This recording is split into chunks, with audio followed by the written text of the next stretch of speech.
अगर आईएएस बनने के लिए, आईपीएस बनने के लिए सैक्रिफाइस करना नहीं पड़ेगा, अगर उसके लिए आपको त्याग नहीं करना पड़ेगा, तो आज पूरे इंडिया में हर घर में आपको आईएएस आईपीएस मिल जाएंगे.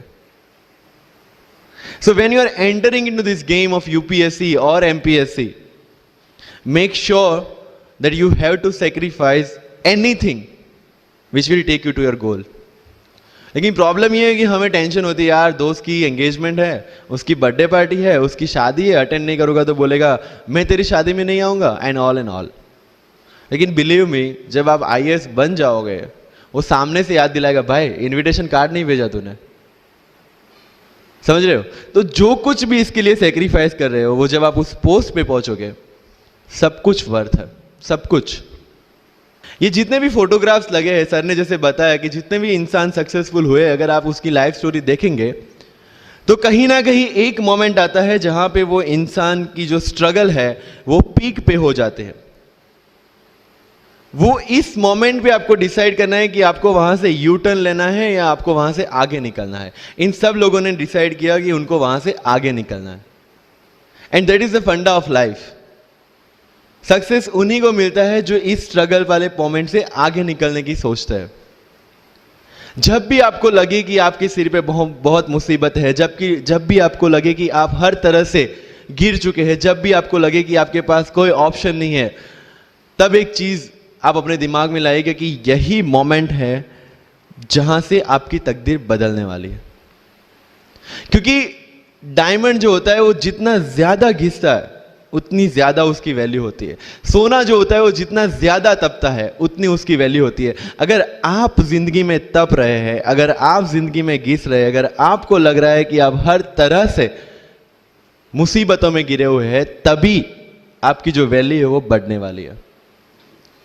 और यही मेरा एटीट्यूड रहा है. लोग बोलते हैं कि तुम्हारी फाइनेंशियल कंडीशन ठीक नहीं थी, पापा इलेक्ट्रिशियन थे, मम्मी हाउसवाइफ थी, डायमंड के कारखाने में काम करती थी, उसके बाद उन्होंने मैरिज में रोटियां बनाने का काम किया और उस तरह से मैं पढ़ा. लेकिन जब मुझे पूछा जाता है कि ऐसी कौन सी चीज है आपकी लाइफ में जो आप बदलना चाहते हो, एंड आई सेड नथिंग. क्योंकि अगर वो चीजें नहीं होती मेरी लाइफ में तो शायद आज आपके सामने में नहीं होता. तो अगर लाइफ में प्रॉब्लम्स है, अगर लाइफ में स्ट्रगल है, जैसे सर ने बताया struggle is a part of life, and I strongly believe in that. क्योंकि अगर हम दिल्ली में थे, मेरे दोस्त के साथ में निकला बाहर घूमने, तो बोलता है यार ऐसी लाइफ चाहिए, कोई मगजमारी नहीं, आराम से बैठते हैं पूरे दिन एसी वाले कमरे में, बहुत सारे पैसे हैं और कोई टेंशन नहीं, ऐसी लाइफ चाहिए मुझे. मेरे पास ऑप्शन है. बोलता क्या? बोला देख सामने एटीएम का रूम दिख रहा है, एसी वाला कमरा है, बहुत सारे पैसे, कोई मगजमारी नहीं, जॉब ले ले. क्यों आईएएस आईपीएस में दिमाग खराब कर रहा है? अगर स्ट्रगल नहीं चाहिए तो you have to compromise with that life.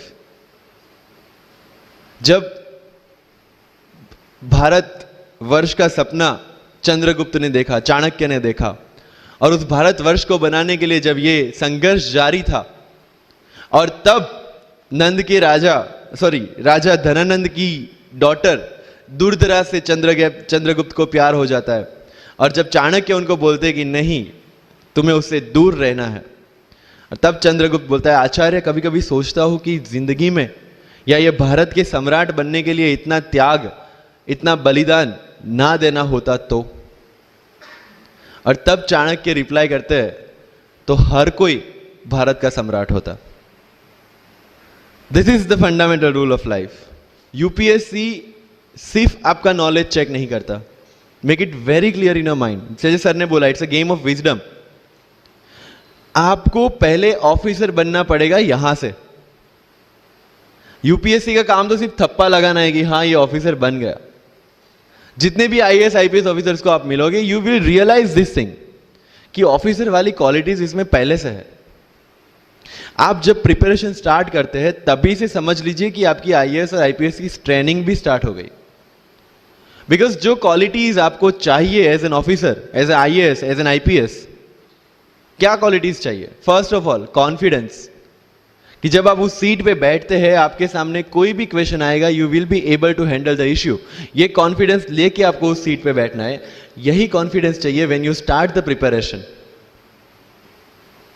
Decision making, अगर हर एक टॉपिक पे आप हर एक कोई को पूछने जाते हैं भाई इसमें कौन सी बुक पढूं, इसमें क्या पढूं, इसमें क्या करूं, then you are not suitable for this exam.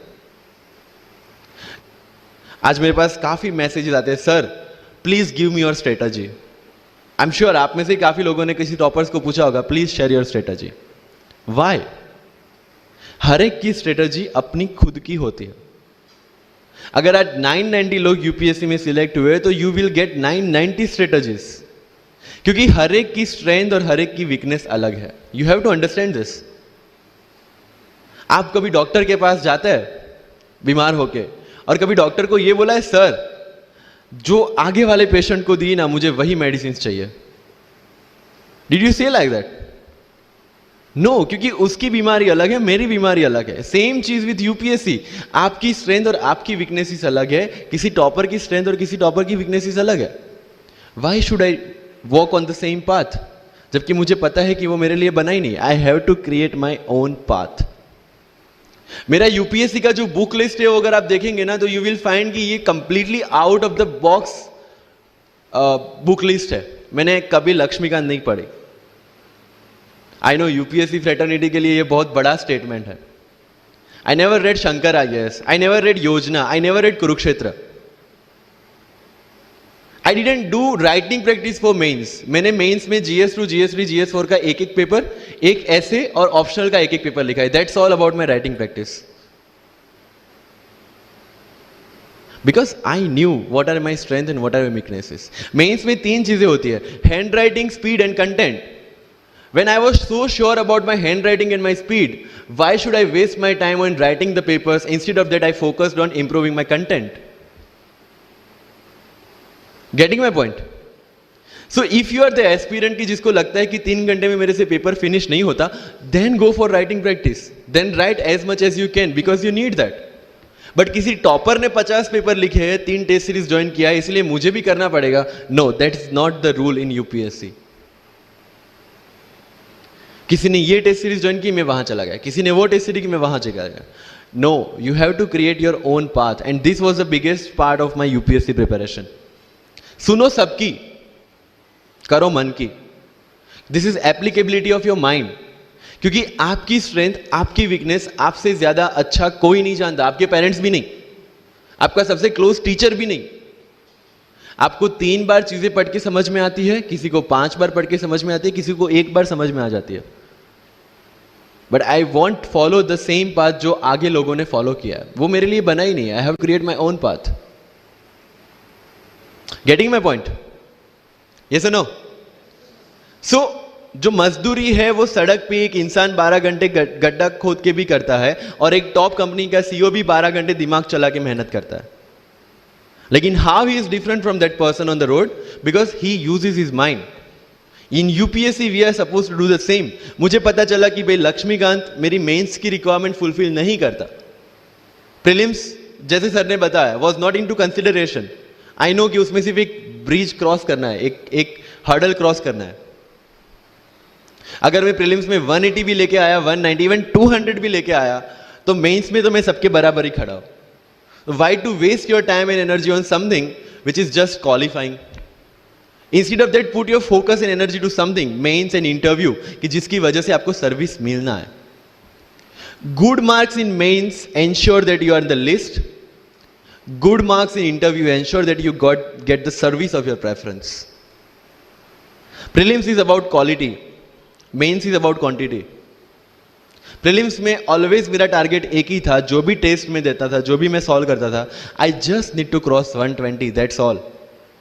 जितना सेफली मैं 120 क्रॉस कर लेता था, I put the paper aside, क्योंकि आज तक यूपीएससी का कट ऑफ कभी 120 से ऊपर गया नहीं और जाने वाला नहीं है। That was very clear in my mind. So minimum risk लेके मैक्सिमम आउटपुट लेना वो प्रीलिम्स का काम था, एंड उसके लिए आपको सिर्फ प्रैक्टिस ही चाहिए। As sir said, there is no separate preparation for prelims.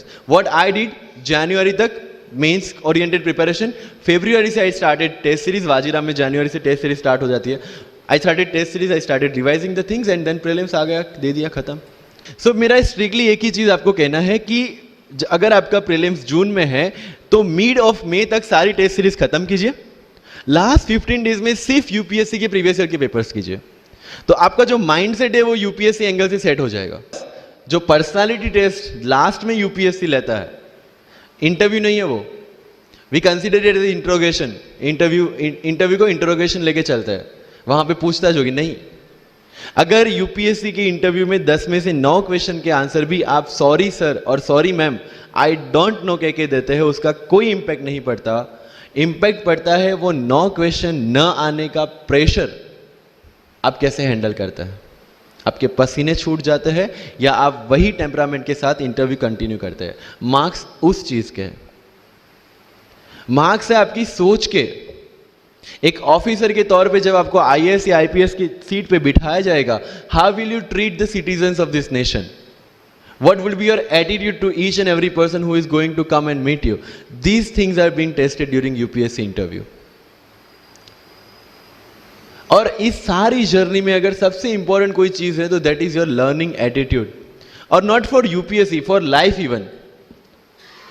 Because when I am speaking in front of you in Hindi and English, to be very clear, I belong to rural background of Gujarat, और मेरा study जो हुआ है वो पूरा Gujarati medium में हुआ है, गवर्नमेंट स्कूल में। 12th तक का स्टडी मेरा गवर्नमेंट स्कूल में हुआ है, गुजराती बोर्ड में, गुजराती मीडियम में। And yet I can give my UPSC interview in English in Delhi and score such marks. Where did it come from? कहां से आता है ये?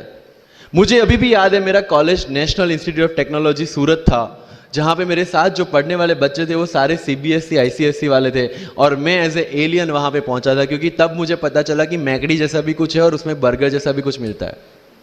That was my first exposure to any metro city. एंड जब मैं उनसे इंटरेक्शन करता था और इंग्लिश बोलने की ट्राई करता था, तो जैसे संजू मूवी में इंग्लिश दिखाया गया है गुजरातियों का, जो जीरो को जीरो बोलते हैं, उसी तरह I was also like that. Mother tongue influence आ जाता है, it's very obvious. So I use to speak notes and not notes, और डोर एंड नॉट डोर, और don't and not don't. So they used to make fun of me. Safin, it's not don't, it's don't. Okay, fine. I had 2 options. Either I stop speaking English with them or improve on that and go ahead. I decided the second option. When I started my preparation of civil services, जो English medium में करनी थी, वाजीराम में मैंने coaching किया, जहाँ पे पूरा इंग्लिश मीडियम में था, सारे सब्जेक्ट्स मेरे लिए नए थे। I started from the scratch. I started from the English medium NCERT of standard 5 and 6, Gujarati dictionary, Gujarati to English dictionary, and then I started my preparation. कभी कभी ऐसा होता था कि द हिंदू का पूरा एडिटोरियल पढ़ लिया और उसके बाद आई वाज लाइक कि मैंने क्या पढ़ा। ये होगा, सबके साथ होगा।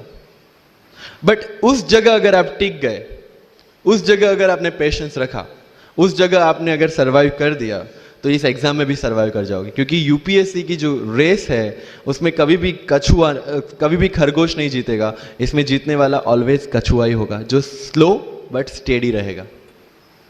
लग जाते हैं 5 साल भी लग जाते हैं, 7 साल भी लग जाते हैं, 9 साल भी लगे हैं लोगों को एग्जाम क्लियर करने के लिए। लेकिन बिलीव में जब रिजल्ट आएगा ना, तो वो सारा सेक्रीफाइस आपको वर्थ लगेगा। आप पढ़िए लोगों के इंटरव्यूज। मैंने क्या किया कॉलेज के 4 साल में, I went through each and every interview of UPSC toppers on YouTube. Ira Singhal से लेके टीना डावी मैम तक सबकी इंटरव्यूज मैंने देखे। For what? Just to know कि उन्होंने ऐसी कौन सी गलतियां की थी जिससे इनको इतना टाइम लग गया, और मुझे कौन सी गलतियां रिपीट नहीं करनी है।